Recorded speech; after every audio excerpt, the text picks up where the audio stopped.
Assalamualaikum warahmatullahi wabarakatuh. Oke, baik lagi di Helmet Talk. Dan semoga teman-teman sehat selalu di hari ini ya. Ini harusnya udah musim hujan tapi kita masih panas-panasan ya. Oke, tapi gue di sini milih tempat yang teduh pasti.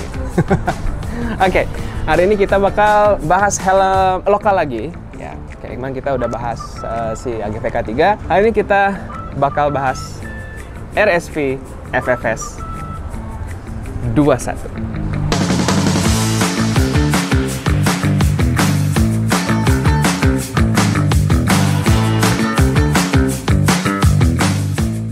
Oke, sebelum kita lanjut, jangan lupa untuk klik like, subscribe, dan boleh langsung komentar juga di bawah. Nah, gue punya pertanyaan buat teman-teman di sini. Boleh coba share, teman-teman sekarang pakai helm apa sih? Gitu ya. Dan kira-kira kenapa kalian dulu milih helm tersebut? Dan apakah ada rencana untuk upgrade? Boleh langsung share di komentar. Kita masuk ke pembahasan pertama tentang si RSV FFS 21 ini. Jujur gue sebelumnya pernah rencana beli si FFC ya, yang fiber composite-nya. Tapi harganya dia kan lumayan ya, di 1,7-an. Dan gue jujur kaget ketika ternyata RSV mutusin buat rilis versi ABS-nya. Dan ya yang gue suka adalah satu, secara desain dia benar-benar plug gitu ya dari FFC 21, cuman beda di bahan shell-nya aja. Secara dimensi juga dia 11-12, nggak ada perubahan yang signifikan gitu ya. Nah, jadi untuk si shell-nya emang kalau pas dipakai itu berat ya dia, karena bahannya ABS, dan ABS itu nggak ada yang ringan. Jadi untuk bobotnya sendiri itu dia nggak ditulis ya, nggak ditulis sama sekali. Tapi kalau secara dokumennya, dia itu bobotnya sebenarnya tergolong ringan karena dia ada di gue lupa di berapa, tapi kalau nggak salah dia ada di 1450 plus ya. Jadi sebenarnya untuk bobot itu standar, bagi untuk di range helm di 800 ribuan. Main gue ngangkut ini langsung di RSV Cikutra ya, yang di Bandung. Itu gue di hari pas rilis gue samperin dan gue dapet di harga retail ya 859.000. Apakah worth it? Kita lihat. Nah, untuk shell-nya sendiri bisa kelihatan di sini bentuknya ya, gue nggak akan bahas banyak sih soalnya dia 11-12 sama FFC 21. Bentuknya oval, lancip, racing banget ya. Ya kayak gimana helm-helm modern ini yang penuh dengan aerodinamis. Di sini ada spoiler. Bisa dilihat spoilernya di sini bisa kehitung minimalis ya.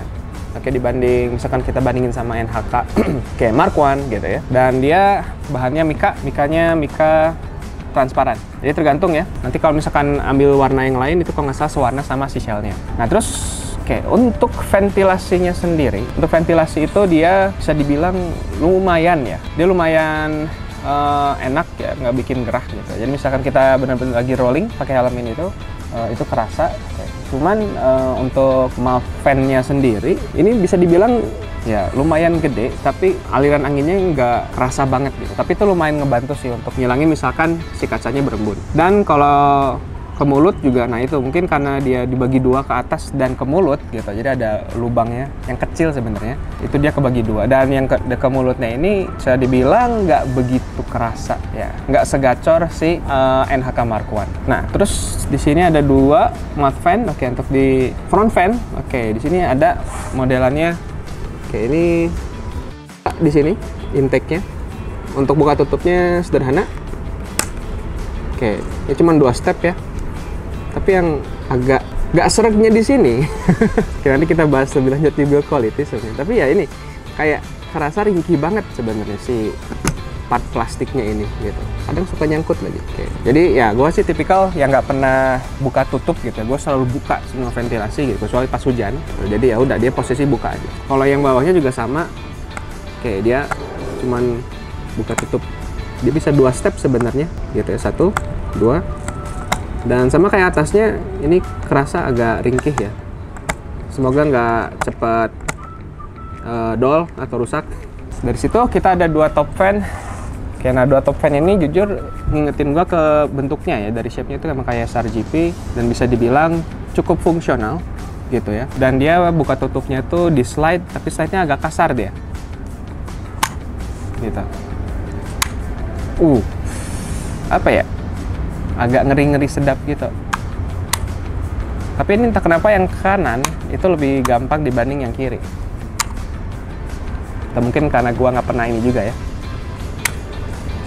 Nah, itu mantap sih suaranya ya, tak-tok gitu ya. Nah, itu cuma ada 2 step, tutup, buka gitu ya. Jadi nggak bisa di tengah-tengah gitu ya. Oke, dan dari situ angin keluar di exit fan yang ada di belakang, di mana exit fan-nya dia cuma ada 2, di sebelah kiri sama di sebelah kanan. Yang bisa gua bilang sih ini untuk si exit fan-nya dia kecil ya. Jadi gua kurang gue kurang bisa ngerasain juga sih alirannya kayak gimana. Dan bisa dibilang ini helm agak berisik ya. Atau mungkin karena exit fan-nya yang kecil ini sehingga ada turbulensi di atas gitu ya. Tapi who knows ya. Gue harus belajar lebih aerodinamika untuk itu. Oke, itu untuk ventilasi. Ventilasi bisa gue kategoriin sih cukup baik ya gitu. Untuk helm lokal yang bisa dibilang masih muda umurnya. Nah, terus tadi juga ada yang belum gue bahas ya, yaitu homologasi. Nah, ini yang gue suka RSP sebenarnya. Jadi walaupun dia masih muda, homologasinya dia tergolong lengkap. Oke, bisa kelihatan di sini kita ada SNI ya. Emboss gitu, dan yang gue suka di sini adalah emboss SNI-nya tuh nggak gede banget gitu ya, nggak kayak di AGV atau mungkin di KYT yang suka gede gitu. Ini mirip-mirip ukurannya kayak yang di NHK Mark I. Terus di belakang itu, nah ini kelihatan ada label ya, ECE R2205. Nah ini berarti belum update ke yang paling baru ya, masih 2205 dan udah ada DOT. Jadi secara homologasi RSP ini udah bener-bener mumpuni ya. Oke, gue jadi inget juga tuh RSP bikin konten buat promosiin si Shell ABS-nya ini ya. Oke, membalas hujatan-hujatan dari netizen. Oke, terus dibuktiin lah, dibukulin, dilempar gitu ya. Jadi emang ya RSP untuk safety dia serius gitu ya. Oke, kita lanjut sekarang ke visor. Nah, untuk visor ini, gue inget dulu banyak yang bilang, aduh visornya dia bentuknya untuk di ratchetnya ini dia bulat gitu ya, dan mungkin ya itu kembali lagi ke selera gitu ya. Sebenarnya gue nggak masalah gitu ya mau si ratchetnya bentuk visor di ratchetnya bulat atau tajam gitu ya, kayak misalkan ya, di KT NFR, NX Race, oke, sampai R2R sekalipun. Dan impresi pertama gue sih ngelihat bentuknya ini, gue jadi inget X-Lite atau Nolan gitu, bulatnya gitu. Nah, yang menarik dari si visornya ini gitu ya, dia ratchetnya tuh masih pakai mekanisme yang diadopsi dari helm legendaris itu KBC. Kayak dari KBC yang bukan tutup, lepas pasang si visornya itu gampang banget. Oke, tapi sebelum ke situ kita lihat dulu di sini kelengkapannya. Untuk visornya sendiri dia udah ada tear of pose, dan dia juga multifungsi, bisa untuk, kalau nggak salah ini bisa untuk pin lock ya. Nanti kita coba cari tahu lebih lanjut. Kalau mungkin teman-teman udah pernah pasang pin lock, kayak boleh sharing ya, apakah emang fit, dan misalkan fit pakai pin lock dia pakai seri yang mana gitu. Karena ada macam-macam, ada yang 70 pin lock, 120 ya. Sebelum kita buka, nah di sini ada mekanisme visor locknya yang menurut gue sih ini menarik ya. Karena dia ngeliat mekanismenya itu, kuncian di sini tuh gue jadi inget Arai sebenarnya, kayak RX7X gitu. Dia ngunci ke sini gitu. Cuman gue sempet agak ngeri gitu, ini bukanya gimana gitu. Ternyata ya udah. Oke, kalau kita buka ya kita tinggal dorong aja gitu ya. Nah, tuh kan. Jadi kalau kita dorong ke atas, dia langsung nge-unlock gitu. Oke. Dan satu hal. Ini ratchetnya tuh ya, jadi mungkin kalau teman-teman lagi pakai gitu ya, pas gitu harus agak ditahan sama kepala kalau mau buka visor pasti jalan, karena dia berat banget. Dan jumlah stepnya pas dibuka itu dia ada, berarti itu udah 1, 2, 3, 4 dong sana. Oh enggak, dia cuma 3. Oh ya, dia mentok di sini. Dia cuma 3 step. Yang notabene yang cuma 3 step itu seinget gua itu ada di KYT, gue lupa tuh namanya. Pokoknya KYT yang seri lama gitu ya. Dan itu tuh mekanismenya race banget ya. Dia cuma 3 step. Jadi kalau bisa dibilang ini agak susah kita kalau pengen ngatur ada micro opening. Jadi misalkan ya pengen ada asupan oksigen lebih gitu ya. Terus ada bukaan dikit tuh agak susah. Soalnya kalau kita tutup 1, 2, nah paling posisinya di sini. Ini agak ribet sih sebenarnya. Misalkan mau ada angin tambahan gitu ya, biar kita bisa bernapas lebih gitu ya. Karena kalau kita tutup, Nah, dia langsung kunci. Gitu. Nah, untuk ratchetnya sendiri, kayak ini sekalian tutorial juga. Buka tutupnya gampang. Di sini teman-teman juga bisa lihat ada tanda panah ke atas. Jadi kalau misalkan buka, gitu ya, kita tinggal tarik, gitu ya. Bahkan kalau lagi pakai visor pun kita bisa gitu. Kita tinggal di ke atas aja, gitu. Lepas. Oke, it's a piece of cake. Masangnya gimana? Berhubung dulu gue pernah pakai RSV FF 300 ya. Oke, jadi gue biasa sih gini aja, ya. Gitu, terus beres. Piece of cake. Ini sih yang paling gue suka ya, gitu. Karena RSV masih mempertahankan si ratchet ini, gitu ya. Walaupun dia jadul, gitu ya, dari zaman KBC dan dia ngadopsi dari KBC, tapi ini praktikal banget sih dibanding misalkan kayak helm-helm yang lain yang harus kita tahan atau gimana. Ini misalkan kita nggak nahan helmnya pun mau gitu, dua-duanya gitu, si visor langsung copot gitu. Tapi jangan dicoba ya, satu-satu bukanya. Nah, ini hal yang unik. Oke, untuk visor si RSV FF S21 ini, dia tuh lateral visionnya atau yang si horizontalnya gitu ya, itu tinggi itu gede banget ya. Kalau misalkan pakai motor tegak ya, kayak helm ini gitu ya, matahari lagi di atas nih, itu kena tuh, bisa ngelihat matahari ke atas gitu, silau banget. Cuman kalau lagi pakai motor nunduk ya, pakai motor sport, itu enak, karena kalau kita tuck-in pun itu field of vision tuh luas banget, itu sip sih. Cuman kalau pakai motor bebek gitu, pakai motor Matic atau mungkin naked ya, Street Fighter gitu, ya harus agak diginiin sih gitu. Apalagi misalkan siang bolong kayak sekarang gini. Oke, jadi ini field of visionnya sih menurut gua bagus ya. Terus kita lanjut ke bagian ini, gue mau bahas ininya sih. Oke, gue mau bahas build quality dulu nih sebelum kita masuk ke busa ya. Jujur gue bisa dibilang, kalau dibilang agak kecewa sih sama build quality karetnya. Oke, di sini kan ada karet-karet, ada nose guard, terus ada seal yang di sini ya. Jadi biar air hujan nggak masuk. Itu kasar banget potongan-potongannya, dan nggak tahu ini kayak rasanya sih kayak buru-buru gitu ya produksinya. Jadi mungkin ini satu hal yang bisa diperbaiki lagi gitu. Kayak itu untuk si build quality-nya, si karetnya ya. Oke, untuk sisanya sih mungkin ya untuk plastik, nah itu harus diimprove lagi. Oke, biar ya bisa lebih baik lagi lah ya, RSV-nya. Lanjut kita ke si busa nih. Nah, busanya ini kalau dibanding FF 0 sampai yang paling baru berarti kan SV ya. Oke. Kita nggak ngebahas FFC dulu di sini. Yang setara lah gitu. SV 500 gitu ya. Dari busanya itu dia emang beda ya. Ini ya turunan dari FFC 21 dan bisa dibilang gua ya prefer busa yang ini sih gitu. Walaupun si busanya ini tuh mungkin untuk di FFS 21 nggak masalah ya, karena dia range-nya di 800.000. Cuman ya emang nggak kerasa premium ya, jadi kayak biasa aja gitu. Walaupun gue suka sih bahannya, dia nggak halus banget ya, tapi nggak kasar banget gitu. Jadi dia ada di tengah-tengah. Dan kalau keringatan tuh ya kita nggak begitu banjir lah gitu. Jadi penyerapan keringatnya dia cukup bagus. Dan yang pasti ini udah bisa dicopot, jadi bisa dicuci juga ya, gampang nyuci. Oke. Apakah ada EQRS? Yes, kita ada EQRS di sini ya untuk di busa pipinya. Oke, tapi ngelihat jahitannya yang mungkin ini fungsional. Terus di bawahnya ini kita udah ada chin curtain. Oke, terus bahannya ini masih standar ya. Nah, ini sama materinya sama yang SV 300 sekalipun. Yang sebenarnya ini rentan sobek retak gitu ya. Nah, semoga kayak ini bisa diimprove juga gitu. Mungkin kalau pakai kulit asli kayak Shoei gitu ya, pasti harganya nggak akan segini sih. Tapi overall ini jahitannya bagus, gue suka jahitannya gitu, rapih gitu ya. Keep it up, RSV. Nah, sekarang kita lanjut ke fitting. Terakhir lah ya. Oke, untuk fitting itu satu saran sih. Oke, buat teman-teman yang mau ngambil RSV FFS 21 ini atau mungkin FFC 21 ya. Karena ini fittingnya 11-12. Misalkan yang biasa di L, ini size L by the way.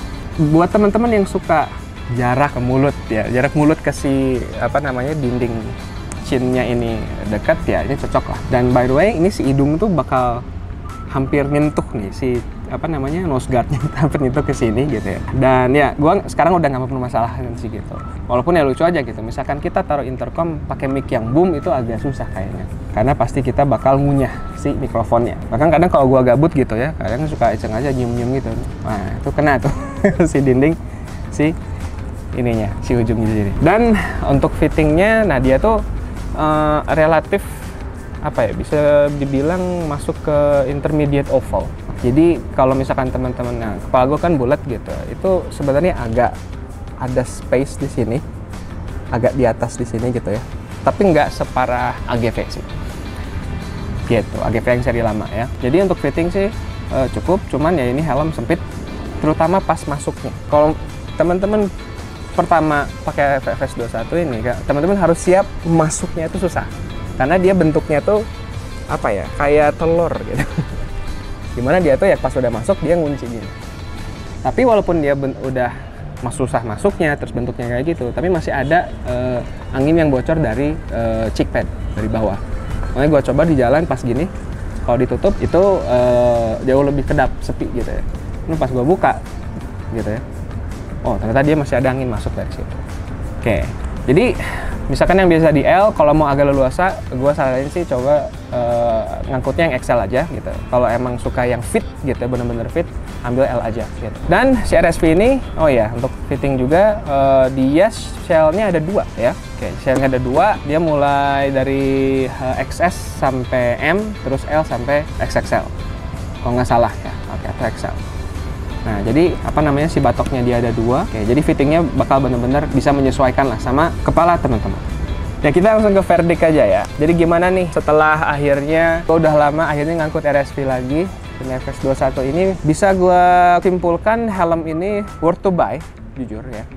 Oke, tapi saran gue gitu ya, kalau yang mau beli online, sebenarnya gue usahain coba dulu helmnya gitu. Atau mungkin teman ada yang punya, coba dulu helmnya. Karena ya gue sering juga lihat gitu ya, baik yang beli online karena suka, terus ya udah nah milihnya L gitu ya, udah ngukur tapi ternyata ya realitanya gitu pas dicoba kok nggak enak ya gitu. Jadi saran dari gue sebenarnya buat teman-teman gitu ya, ketika mau beli helm, oke itu coba aja dulu gitu, overall gitu. Nanti udah gimana pasti nanti si busa itu pasti ngikutin kok ya. Jadi secara build quality bisa dibilang oke ya. Dari cat juga cukup rapi, walaupun pas keluar dari box itu gitu ya kelihatan agak kotor gitu ya. Jadi mungkin itu bisa diimprove lagi ya untuk RSV. Oke, part plastik, oke, kayak untuk fan gitu ya, itu bisa diimprove lagi. Soalnya ini kok rasanya ringkih banget. Udah proper tapi secara kualitinya ya, tapi bisa dimaksimalin lagi. Kayaknya agak longgar ini. Sama untuk karet ya. Tapi untuk overall ini worth to buy, lagi di harga 800.000 gitu ya. Ini cocok buat harian. Jadi untuk build quality, tadi kita udah bahas, ini bagus ya perkembangan untuk RSV gitu. Mungkin untuk desain, kayak desain juga itu udah oke. Kualitas busa juga oke. Ya, mungkin bisa di-improve sedikit, kayak biar feel-nya dapat lebih premium ya. Ya, itu bakal jadi nilai plus juga gitu. Helm harga misalkan harga 1.800.000 gitu, 800 sampai 1 juta tapi dapat premium feel-nya gitu. Why not? Karena setahu gue RSV ini kan dia orientasinya jadi helm gitu ya untuk motoran, tapi dia untuk lifestyle gitu. Jadi why not gitu. Menurut gue itu ide yang bagus ya, masukan untuk RSV. Nah buat teman-teman yang mau ngangkut ini, gue rekomendasiin. Ya, tapi ingat, usahain coba dulu. Kalau misalkan nggak ada dealer RSV di tempat kalian, mungkin ada yang jual online, Facebook. Nah, boleh coba aja dulu ketemuan, coba helmnya gitu. Jadi jangan langsung beli-beli aja. Sekian untuk pembahasan RSV FFS 21 ini. Boleh share juga impresi kalian buat yang udah beli atau mungkin yang tertarik, boleh tanya-tanya di komentar. Oke, nanti gue insya Allah jawab secepatnya. Dan jangan lupa untuk klik like, subscribe, dan share ke teman-teman kalian yang kepo sama FFS 21 ini. Terima kasih yang udah nonton sampai akhir. Okay. See you on the next episode. Ciao.